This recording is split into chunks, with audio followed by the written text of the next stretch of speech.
Good morning. This is the Blaine's World podcast, where conversations are worth hearing and seeing. You can watch us each week on Facebook, YouTube, and LinkedIn. You can also listen in on Spotify and Apple Podcasts. In addition, you get more information about past episodes and future episodes on my website, which is behind me, blainesworld.net. I'm your host, Blaine Greenfield, and I'm here in my Zoom studio in lovely downtown Fairview, North Carolina. And each week, we focus on positive news and uplifting stories about people and organizations in both Western North Carolina and throughout the country.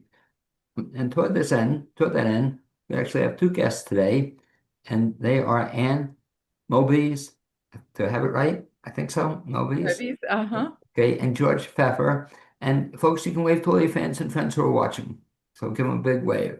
Okay, Hey, that is that is all Ann. six of you. Okay, well, maybe seven. Anne, I should mention, calls herself a recovering lawyer, once fleeing a White House legal job for film school in LA, boomerang back to law as head of Disney's motion picture marketing legal team. She still managed a long way to earn that film degree and make some award-winning films, including one that screened at the Asheville Film Festival. Retiring to Asheville in 2019, she now returns to her singing and performing roots in Music Man as Marion, the librarian. I love how you say this. She says she has a lot in common with, except my age and dress size. Great line. I should mention that George is a retired chemistry professor who also taught science, rhetoric, and theater in middle and high school. He has been in lots of community theater productions in North Carolina and excited to be in the Music Man at SART because of the excellent people involved, because he qualifies as a senior, and because he's from Iowa. I love it. Okay, guys, let me start off. First of all, since first time we're meeting, at least online, and talk a little bit about you. And I'll start off with Anne. In terms as a kid, Anne, you grew up where? I grew up in Greensboro, North Carolina. As a kid growing up, did you always know you wanted to be in theater? No, yeah, I mean, I always performed. I can remember performing in talent shows and things like that, singing. And I was always in a choir or something like that, but I never thought of it as a career or anything. And then life just kind of took over and I you know, did some shows when I was in my 20s and 30s, but then kind of just didn't do much after that. But yeah. As a kid, were you ever in a show? I used to actually try to direct and act in little plays I wrote for the neighborhood kids. And I mean, really at a very young age. So yeah. So, I mean, and also we used to have, I don't know, where y'all grew up, if you had like the show wagon, like it would go to the parks, parks and recreation, and they'd have the show wagon, and I'd used to perform in the show wagon and In stuff. terms, in terms of an actual show, do you remember the first show you were ever in? Be it could be as a kid or it could have been I think older. in high school I was on in Once Upon a Mattress. Okay. Yeah, in the And I chorus. Yeah. mentioned that because I have this great idea for a fundraiser and for SART or anybody else. Nobody's taking me up on this, but everybody get to recreate their very first role. So Once Upon a Mattress, did they have a video of that somewhere or they have a record of it anywhere? I don't think they did, or at least I never got a copy of it, but yeah. Oh, Okay.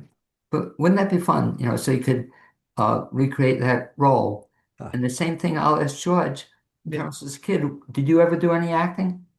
Um, as a kid, not really. I was in choir and some um, other things like that in high school, and and I got a role as Balthazar in Amal and the Night Visitors, and that was my first one.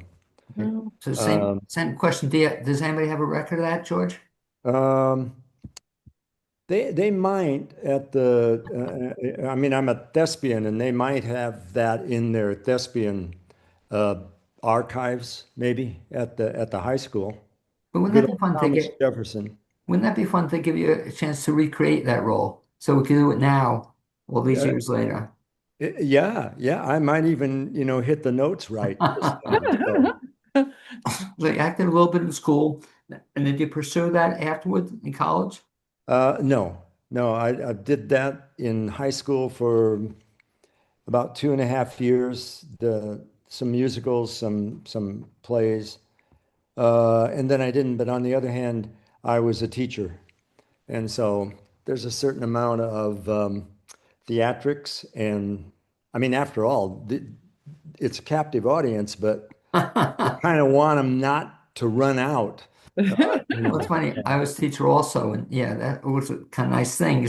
And the thing was, they had to laugh at your jokes, or or Yeah, yeah. it would affect the grade. But what's very interesting with your background, that you also were in the science area, but you actually did you teach some theater in school as well?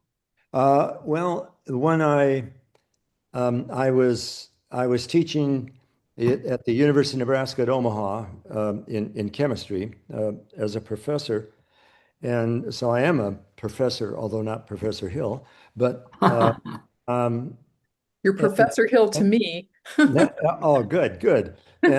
And then we moved, so I gave up that position and volunteered in middle schools and elementary schools because that's where my kids were. And then they went off to a smaller high school, and I volunteered there. And they one day just asked if I could teach a theater class, and because they knew I had some kind of background anyway. And I said sure. And then they said, well, would you like to teach, some other things? And that's how I ended up doing that for I don't know, 11 or so years. Um, but yeah, I got to teach theater. That was great. Now, when you were teaching theater, did you also direct some of the productions? All of them. Okay.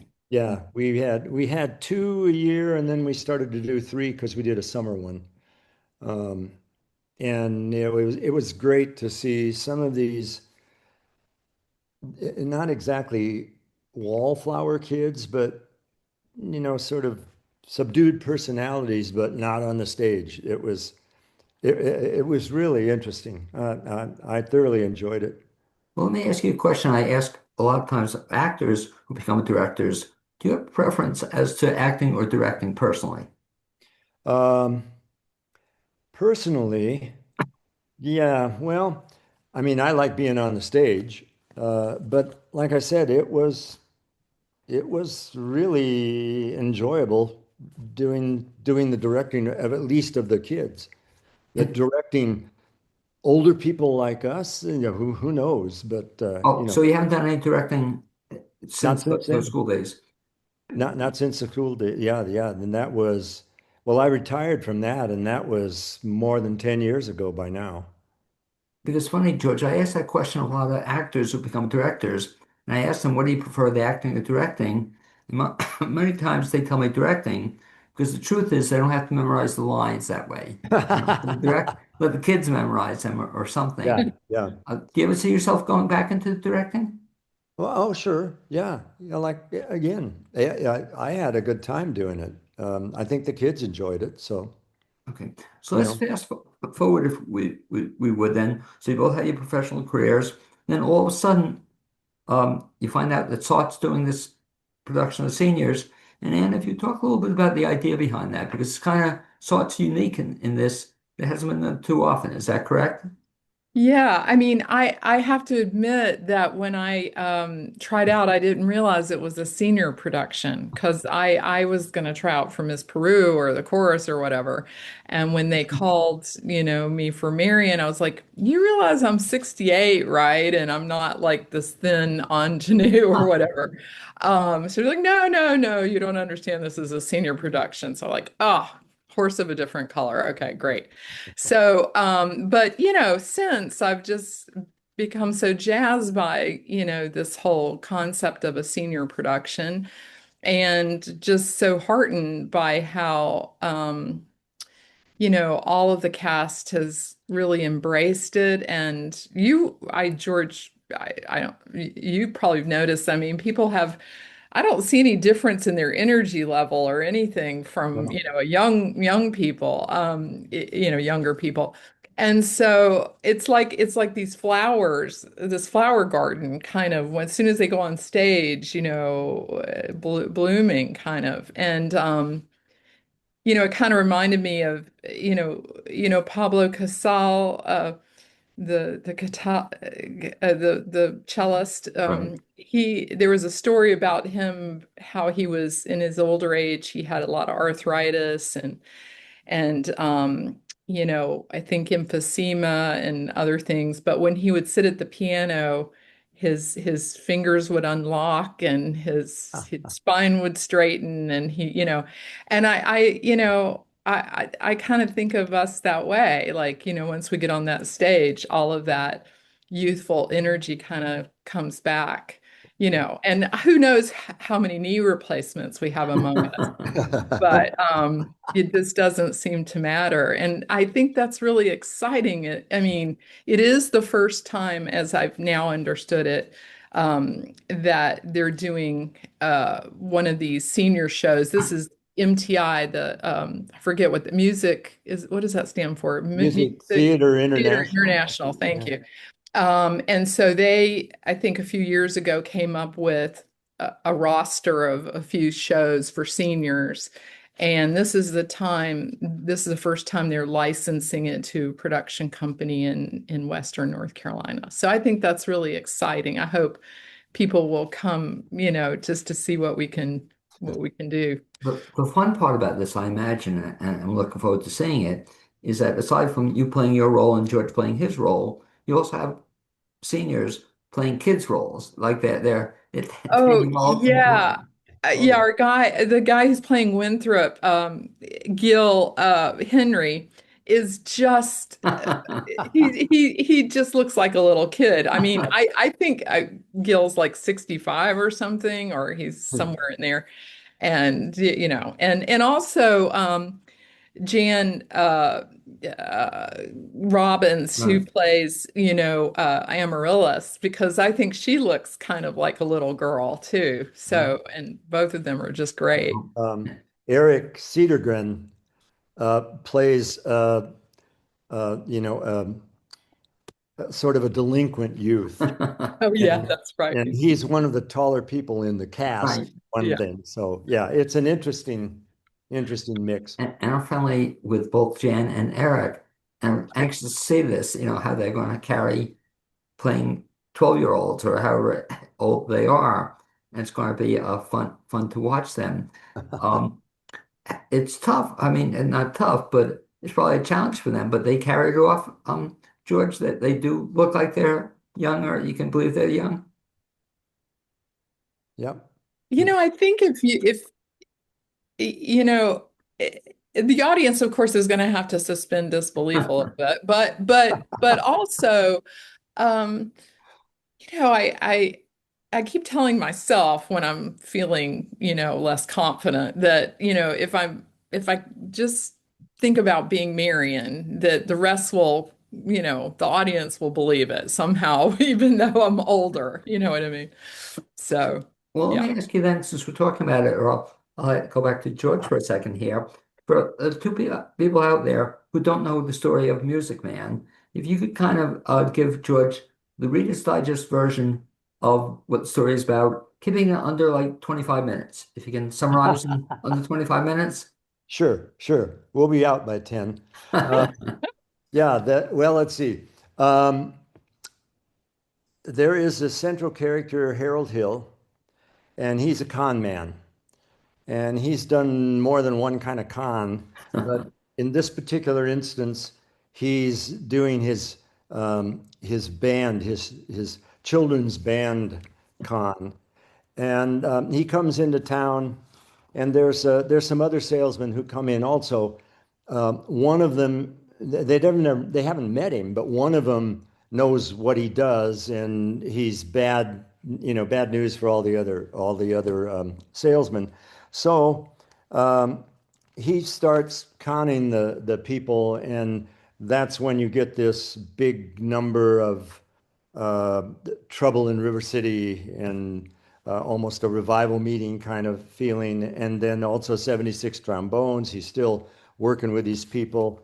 and you see kind of how he works on a couple of levels. He's he tries to latch on to the music teacher, in other words, Anne as Marion, and kind of keep conning her, but that becomes harder. For one thing, she she's not that easily conned, and it turns out that she looks him up, finds out well he's not what he says, but she doesn't turn him in. In fact, she helps him, and toward the end, as things keep going, um, the citizens are up in arms. They're going to chase him, and he's decided he can't leave because of Anne and because of Winthrop. Some nice scenes at the very end there. And he stays, they grab him, they handcuff him. This ragtag bunch of people come in, and he tells them, okay, think, and he gives a downbeat, and they play terribly, but the townspeople are going, that's my Davy. That's him playing in my clarinet, and all this kind of stuff. And so, you know, he rejuvenates the town, and all's well. I'm getting chills just listening to it because what a great story. It's such a Yeah. sweet story. But let me ask you, Anne, in terms of George said you researched them. This was, I assume, before the internet and AI. There was no to research them. You had to, To research what the characters you mean? yeah. No, no. Oh, When you were researching Henry Hill, you didn't have AI. You didn't have internet then, right? You can just go on the computer and find out who he was. are you asking George or No, since oh you were the researcher. Yeah. do you mean the character Yeah, right. Marion? Yeah, Okay, right. sorry. Took me a minute to catch it. Okay. Yes, yeah, she did not have AI to rely on. So she has to find it in a book, a journal at the Indiana State Educational Journal, 1890 to 1910. To be exact, with a big, large brown volume with black corners. Yeah, but as George said, there's a point after we see sort of the Winthrop miracle where he sings, Wells Fargo. That's when Marion comes around and she's just about to turn him in, right? I know I'm giving away Right, stuff. yeah. It is music, man. So if people haven't seen it, then they've been living under a rock. So, but that's kind of I think the big Yeah. point for her is her big turning point Well, let me is ask you, Anne, that. in terms of people seeing this, aside from family and friends, obviously, who is this appropriate for? Who should see this show? Anybody? I think anybody. I mean, I don't know. It's funny that you should ask that because a friend of mine was just asking me, would this be appropriate for her 6-year-old? Right. And I said, well, it depends on the 6-year-old these days, right? But I mean, there is, one scene, Charlie Cowell, who's played by Marty Flynn. He and I have a kind of a scene where Marion has to kind of seduce him in order to delay him because by now she's in love with Harold and she's got to save Harold, from, them catching up to him or whatever, because Charlie's gonna spill the beans. So that's the only thing which I think would probably go over a 6-year-old's head anyway, probably. But yeah. So But as yeah. you're describing it, it seems then it's almost perfect, even for young kids, I think, like it, especially because of Winthrop. Um, Yeah, they could identify with him. And then there's, the band and I think so. Yeah. Yeah. just describing it seems like, well, I'll go back to George in terms of how would you describe the show? It's a musical, obviously, but how else would you describe it? It's a fun. I'm sorry. How would I what? How would you describe it? I mean, it's Oh, fun. describe it. Yeah. Oh. Well, um, there's a lot of music, Mhm. catchy tunes, upbeat. There's a barbershop quartet, which is excellent, by the way. Um, there are individual solos. Anne has a beautiful voice, so that's worth, coming to see. Um, these people are good actors and actresses. Um, the story is pretty easy to follow. Um, I don't know. I find it uplifting and Yeah. just, you know, it's, I don't know. No, just to describe Want to it. say, I don't want to say feel good show, but you know, I feel pretty good after I see it. I So just listen to it. It I sounds think as well. Talk, George, I if you would, to George, and I'll go back to Anne. But in terms of this being a senior production, it's a little shorter than the movie and the show. What have they done with it, or even the songs? Are they shorter? How do they do that? Do they meaning, edit it, or is it a condensed version where you get the whole story? What's the idea of the senior production? are are you asking me or Either one, well, since you're yeah, there, take it. What's the idea behind it?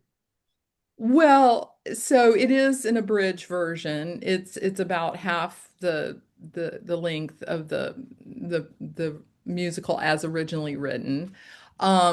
There are some songs that were nixed in the abridgment that I was sorry to see go, and I think audience will be sorry to, but because Marion the Librarian is Oh, yeah. such a famous song, and then there's other songs that they fill the character in a little more, like White Knight was taken out, and there's a beautiful song that Marion sings in the original where she can't tell Harold Hill how she feels. So her mother says, tell him how you feel. And she has to sing, I can only tell him in my dreams, that kind of thing. So it's sad to see those go. But on the other hand, I think for the audience, the predominant audience might be older people, I don't know, that come to it. I hope, people of all generations will want to come, but so having it be shorter, might well, it's funny you it said that because as I get older, I like shorter. It's like, exactly, no offense, exactly. especially and maybe before your time, but when they used to have like 3 hour, 3 act shows, and dramas, 3.5 hour shows. So I love it when I see a show. Now, even on this one, is there an intermission? Um, No. don't Yeah. think so. Okay. Unless something catastrophic happens to one of the cast members or something. No. Because I love that. I love it short, no intermission. You're in and out kind of quickly, which is Yeah. kind of nice. So the whole show runs about how long? I think it's maybe a little over an hour, right, George? Yeah, yeah. I go by, I used to write screenplays, so it's like I Oh, go by 1 minute per page, and I think it's about 65 pages or something. So yeah. and talk about that. And since you're up, and then I'll ask George as well. But was it difficult for you to even the condensed version? You have the lead. Is that difficult to memorize the part or to get it down? I was terrified about that when I first started doing it. I was off book probably a couple of weeks before Yeah. rehearsal started, just because I was so terrified. I've never done it before. Um, and I used an app to help me learn the lines that kind of feeds the lines to you, but also I think I spent many, many, many, many hours studying the text. I mean, literally every word and breaking it down into beats. And I mean, I'm very analytical because come from, analytical career. But so doing that and finding meaning in the arc of the whole story, the arc of each character's arc. I used to write screenplays and things too, and I've directed films. So to me, when you start to really break it all down and you find arcs for groups of people, arcs for character, etc., then the story, then remembering the lines is easier because, each line has a meaning behind it. And so that's when things really clicked in for me, was when I really felt like I understood it well. And It's George, I'll go back to you and ask the same kind of question. So you've done other theater as well, but this is one of the largest roles you've had, or you've had larger roles, George? I've had comparable roles, Okay. but So I also wasn't, 77. So, uh, um, yeah, and George has an insane number of lines to remember, um, more than me. you mentioned that I'm from Iowa. So, as far as the songs are concerned, I already knew a lot of the whole things, because some of Right. the songs were squashed down for this particular version, which is fine. You still get an idea of what's going on, but so that helped. But also, I mean, I record it with my own voice, and then I leave myself out, and then I go back, and it's much like the app that Ann mentioned. There's an interesting thing about the whole idea of the arc, because in the movie, which is an hour and a half or something, that's a rainbow, right? I mean, that goes from one end here clear over there. Well, in an hour, you got to get everything in under that rainbow. And like this, it's more like a golden arch in some basic or I mean, it's Yeah. you you almost have to act more so you can get the point across that yes, they are falling in love. Yes, Winthrop is changing. I mean, but it's very interesting. before you auditioned or took the part, did you go back and revisit the movie, or have you done it? Me, Yeah. I don't like to do that with something that I might be in, because then I feel like I'm trying to be Robert Preston, for example, or whoever it happens to be. So I don't generally do that. I might go listen to the music to help fix some notes and things, but you know When you were teaching drama, did your students want to see stuff before they did the show, or you discouraged it? I don't know that I discouraged it or encouraged it. Um, you know, I don't think I did, but I just personally don't like to do that. So, And the same question, did you go back and revisit Music Man, or have you? Yeah, I did. And because for one thing, you know, I've always loved musicals, and but Music Man was just not really on my radar so much. They're ones that I just love so much more. But now that I have, so I kind of almost had to go look at the movie to kind of even, mhm.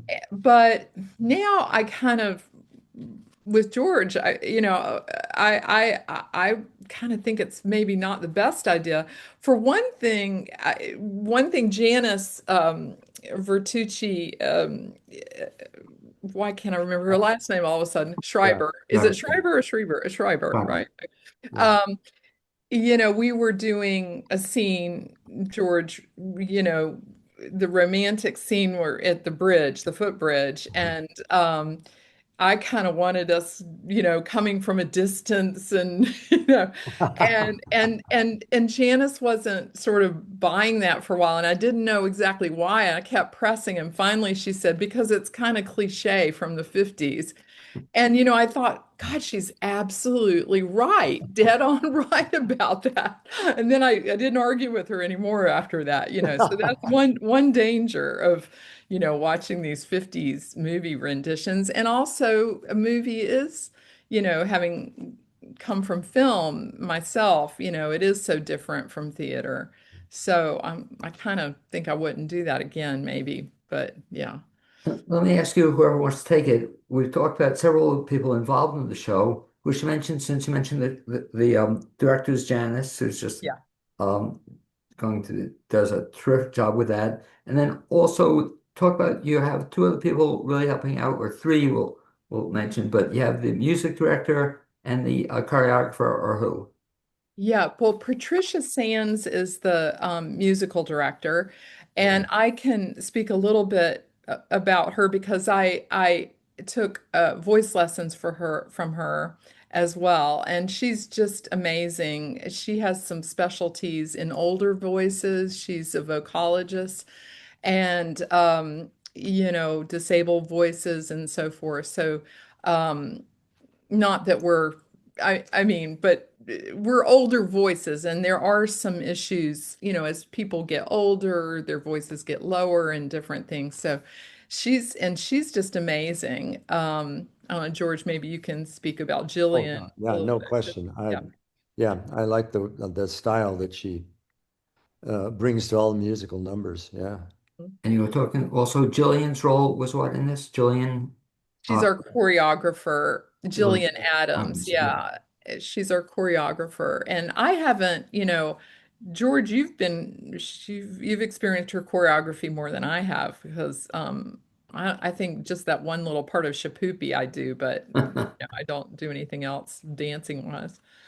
And then George, you and I talked off there a little bit about, but if you want to mention the stage manager, give a oh, shout sure. out to that Yeah, person. yeah, yeah. Very good stage manager. She's, you know, giving us lines if we don't remember where we are and various things like that. Yeah, it's well, we call her Fergie, but it's Fernanda Career, Guerrero. Yeah, career. Guerrero. Yes.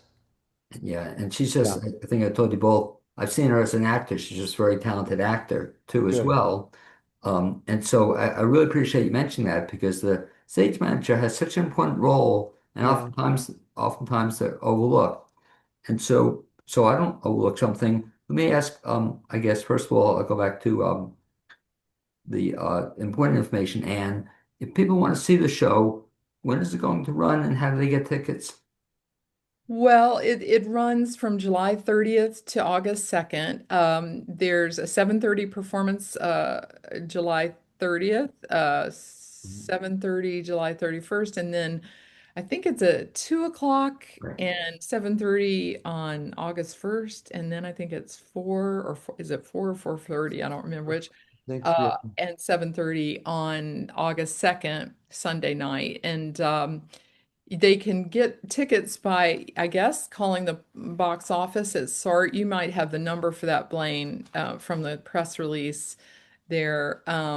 And it's the Southern Appalachian Repertory Theater in Morris Hill. And I'll Yeah. mention that too. I'll probably put it in the blurb about it, but it's also I have it somewhere. Sartplace, I think .org is it or .com. I'm sorry, Uh, sartplace.com. I'll yeah, go check that. But okay. You yeah, probably have that but on the press. the website's very handy too. Yeah, what is that? Yeah. Do you have it handy, George? Yeah. Okay. Whenever I wanted, I just do SART Mars I Hill. have it. I just looked it up. Awesome. I beat you to it, and I Yeah, cheated. you win. I did use the internet for that. But Okay. so if people want to get tickets, as George mentioned, best bet is just go to saltplays.com. It's also the phone number, and they're very good. You can take orders on the phone. Is 828-689-1232. And I'll also put that in the information about the show. But let me ask you both one final question. So we finished Music Man in early August. Any future plans, George, in terms of a next play or next thing you're going to be in? I don't have any right now, but then again, I didn't expect there to be a Music Man Senior, so I'll just keep looking around and seeing things that are there, and it would be very pleasant to work with several of these people, and you are among those, Anne. So, Oh, I'm thank hoping that paths cross again, but I don't have anything definite right now. How about, if not definite, how about a dream role? Do you have a dream role you've always wanted to do? Um, wow. Well, let me see, 5, 10, 15, no. you. The I think, I mean, if the if the Music Man goes well and Sart would like to, try another one of these senior things, I think one of them is Guys and Dolls. Okay, same thing. Yeah. And well, yeah, there's a couple of things in there that are pretty good, though they may be out of my range, but we can work on that. So that's maybe one thing. Yeah. And Ann, if I can ask you, in terms of future plans, do you have anything lined up after Music Man? No, I don't. I'm just taking it, one thing at a time. I kind of started working on a novel, so I like to Oh, put that in the nice. forefront for a while. But one of the other, but I was gonna look to, be on the lookout for auditions for another senior show because I know they also have Singing in the Rain, which Yes. is on their roster, and that is one of my favorite movies. Although I think I'm a lyric soprano and she's like a mezzo or something, a Kathy Selden, but yeah. Yeah. So I wish they would do Sound of Music. That's my all-time favorite. Well, they did. Ah, They did the whole version. They did it at Asheville Community Theater about a year, 2 years ago. They The did a Sound great of Music. job. ah, Yeah, Oh, they did a great job with it. But let me ask you both another venue for both of you. Have you done any Readers Theater? yeah. any what? Sure. Readers Theater. Oh, Reader's Theater. No, but I did take a just recently a Reader's Theater class at Ollie. Right. Oh, Um, yeah. so Yeah. that's something I could see doing This too in the you took it future. with my friend Ellen Pappas. No. Ellen was the one in charge of it at Alley. Ellen Pappas. Oh, well, I might have met her and not Right. But remember. anyway, yeah. So, but yeah, you'll see this area is becoming very popular for Reader's Theater. Almost Yeah, everybody's doing another it. opportunity. And Yeah. just I see you both doing that. Anyway, guys, I'd like to thank you both for being my guests on this edition of Blaine's World podcast. I'd also like to thank my producer, Kim Jones. I'd like to say that hopefully, well, no, now hopefully I'll see you. I will see you because yours truly is in it as well, the show, Hey, right? I was going to say, we didn't have a chance to say, yeah. your fans need to come and watch you as a conductor. So Yep. which night, what night, or I'll be the interviewer now, Um, which night are you going to perform? You I'm know? doing it. I'm doing it the Saturday night and Sunday afternoon. So Okay. Hey, hey. just but you have to tell them, George, not to blink because I'm on and off in the beginning, and then after that, you'll see me at the curtain call. Hopefully I'll be invited to participate in that. Good. Um, but anyway, Good. thanks, guys. I look forward to seeing you in the very near future. I Yep. appreciate it. My Thank you pleasure. very much. Thanks.